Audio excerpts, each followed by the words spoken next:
दोस्तों, मैं बमबम सर स्वागत करते हैं हमारे यूट्यूब चैनल फास्ट नॉलेज में। आज हम लोग बताने जा रहे हैं दर्पण के बारे में। दोस्त जितना बताएंगे ना दर्पण के बारे में, सिर्फ आप उतना अच्छा से देख लीजिएगा तो आपका अच्छा रिजल्ट होगा फिजिक्स में। मैट्रिक का बात कर रहे हैं और शेष आगे भी अच्छा रहेगा। तो अगर आपको वीडियो अच्छी लगा तो लाइक सब्सक्राइब तथा अपने दोस्तों के साथ शेयर जरूर कीजिएगा। तो चलिए देखते हैं। सबसे पहले दर्पण को कितने भागों में, दर्पण को 2 भागों में बांटा गया है। दर्पण को कितने भागों में बांटा गया है? 2 भागों में। पहला गोलीय, दूसरा समतल। अब देखिए दोस्तों, गोलीय दर्पण को भी 2 भागों में बांटा गया है। अवतल दर्पण और दूसरा क्या हो जाएगा? उत्तल दर्पण। तो सभी के बारे में हम अलग अलग जानते हैं। तो पहले देखते हैं समतल दर्पण को। समतल दर्पण देखिए, समतल दर्पण इस टाइप का होता है। जनरली जान लीजिए, जिसमें आप फेस देखते हैं वो कौन सा दर्पण है? समतल दर्पण। तो समतल दर्पण पे एक चीज़ और ध्यान रखिएगा, जैसे समतल दर्पण आपका ये रहा, समतल दर्पण। इस पे अगर प्रकाश की किरण पड़ती है तो यह परावर्तन के बाद जो है उसी माध्यम में लौट जाती है और बीच का भाग क्या हो गया? अभिलंब। अब देखिए दोस्तों, प्रकाश की किरण जो दर्पण पे आ रही है उसको बोलते हैं आपतित किरण। आपतित किरण। और यहाँ आने के बाद दर्पण से टकराती है और फिर वापस लौट जाती है। ये जो वापस लौट जाती है किरण क्या है? परावर्तित किरण। परावर्तित किरण। तो समतल दर्पण में क्या जाने? ये समतल दर्पण रहा आपका। ये जो प्रकाश आती है दर्पण की सतह पर, ये कौन सा किरण हो गया? आपतित किरण। और दर्पण से टकरा कर जो जाती है उसको बोलते हैं परावर्तित किरण। अब एक चीज़ और देखेंगे वो दोस्तों, आपतन कौन कौन सा हो जाएगा? ये आपका रहा अभिलंब, ऊपर वाले मिटाते हैं। ये आपका क्या हो गया? अभिलंब। ये हो गया आपका अभिलंब। देखिए, अभिलंब, ये हो गया अभिलंब। अभिलंब और आपतन किरण के बीच बना कोण को आपतन कोण कहते हैं। तो दोस्तों क्या हो गया? आपतन कोण। अब देखिए, परावर्तन कोण का भी नाम सुनेंगे आप। परावर्तन कोण कौन सा हो जाएगा? अभिलंब और परावर्तित किरण के बीच बने कोण को परावर्तन कोण कहते हैं। इसे क्या सूचित करते हैं? आर से। यह है परावर्तन कोण। परावर्तन कोण। ये कौन सा बिंदु है? आपतन बिंदु। आपतन बिंदु। तो फिर से इसके बारे में हम एक बार जानते हैं। सबसे पहले ये कौन सा दर्पण है? समतल दर्पण। इस पर जो किरण आती है इसके कौन किरण कहती है? आपतित किरण। और ये टकरा के जाती है किरण क्या है? परावर्तित किरण। और ये आर क्या है? यहाँ हम लिखते अलग से, आपतन कोण। आपतन कोण को आई से सूचित करते हैं और परावर्तन कोण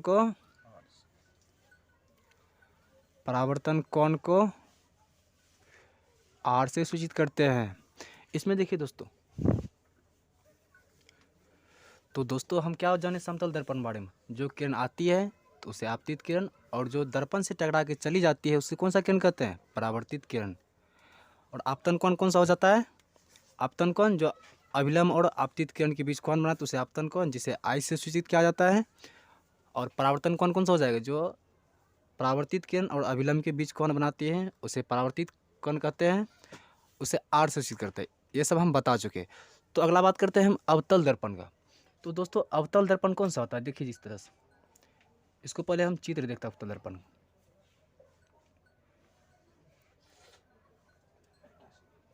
अवतल दर्पण। अवतल दर्पण देखिए इस तरह से हो गया। अवतल दर्पण कहते हैं किसको?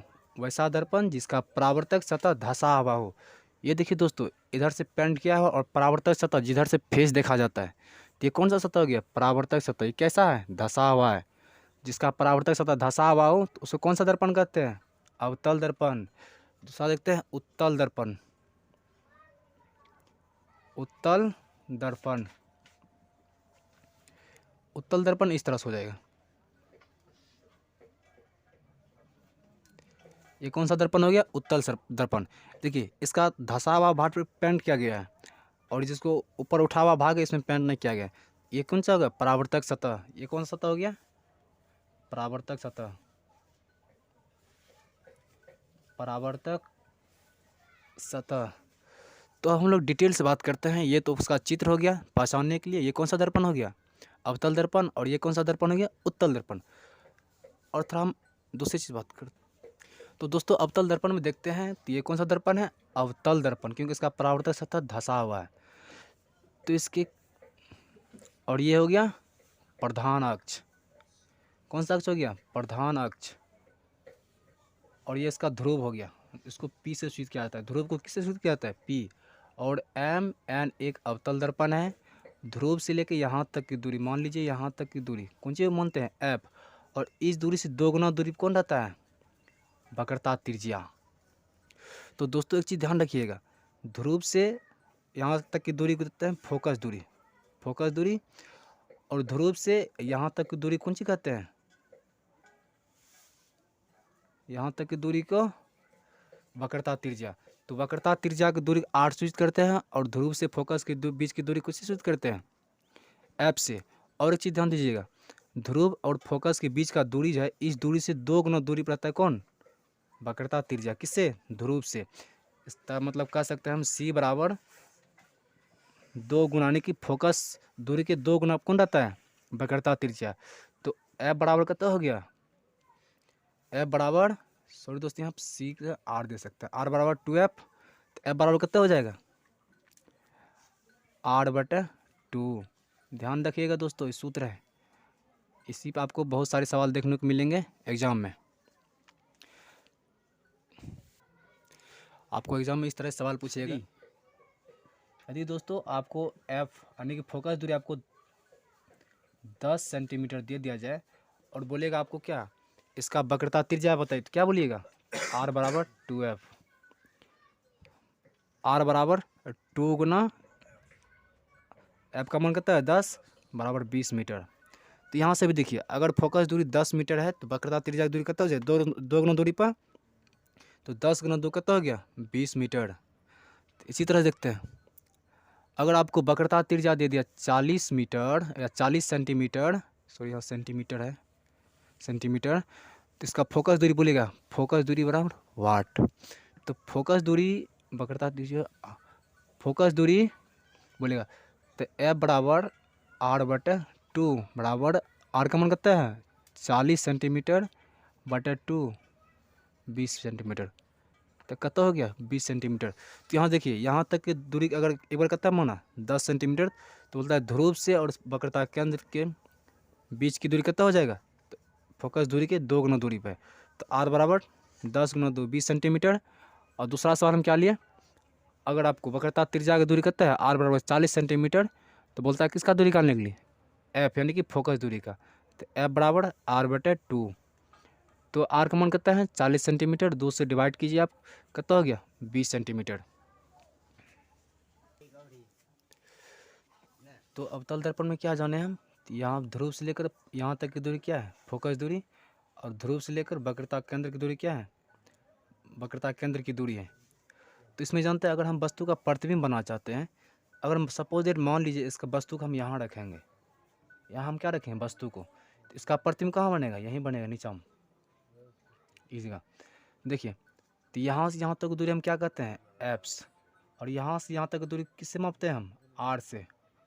और देखिए, यहाँ से लेकर वस्तु की दूरी कितना हो जाएगा? इसको U से मापते हैं, इसमें माइनस लगेगा, ध्यान रखिएगा।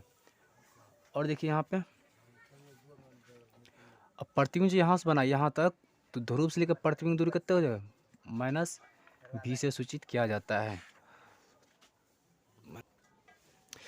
दोस्तों एक चीज़ ध्यान दीजिएगा, अगर पूछेगा आपको कि कौन सा ऐसा दर्पण है जो कि वस्तु से भी बड़ा प्रतिबिंब बना सकता है, तो इसमें से अवतल दर्पण एक ऐसा दर्पण है जो वस्तु से भी बड़ा प्रतिबिंब बना सकता है। ठीक, ये ऑब्जेक्टिव में आपको पूछा जाएगा। तो निम्नलिखित में से कौन सा दर्पण वस्तु से बड़ा प्रतिबिंब बना सकता है? तो कौन सा हो जाएगा? अवतल दर्पण बना सकता है। इसीलिए अवतल दर्पण को कहा गया है,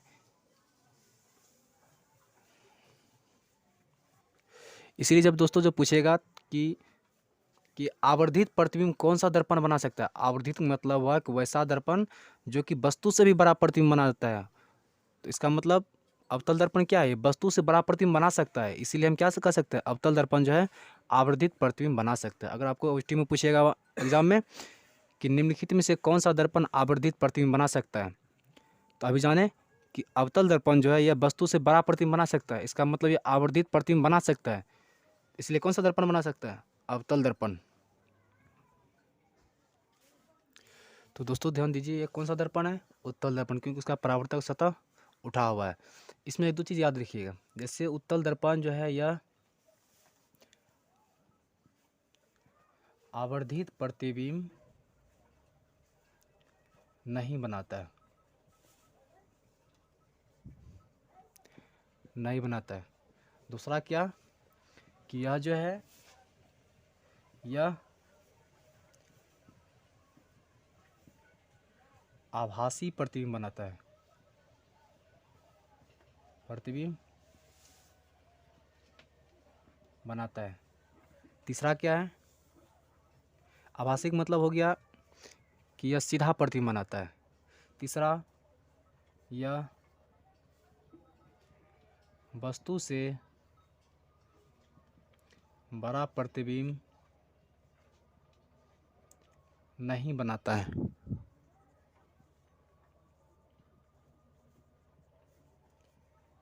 नहीं बनाता है।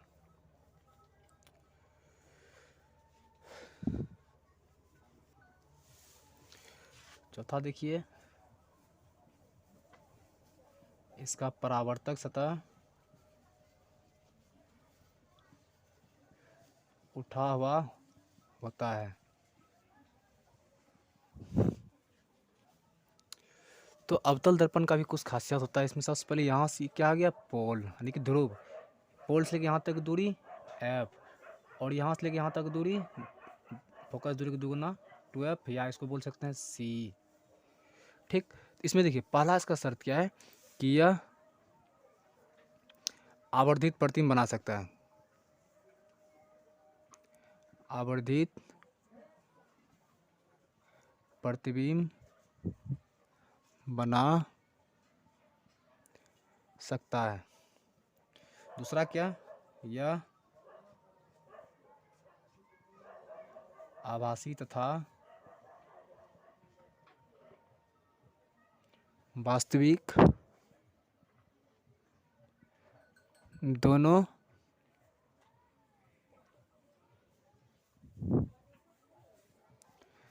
प्रतिबिंब बना सकता है।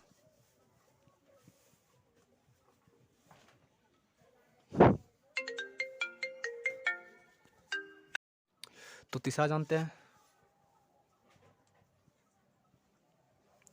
यह वस्तु से बड़ा तथा छोटा प्रतिबिंब बना सकता है। और चौथा याद रखिएगा, इसका परावर्तक सतह धंसा हुआ होता है। ठीक ना? तो चलिए देखते हैं सवाल को। यदि एक अवतल दर्पण की फोकस दूरी 10 सेंटीमीटर है तो उसकी वक्रता त्रिज्या क्या हो जाएगी?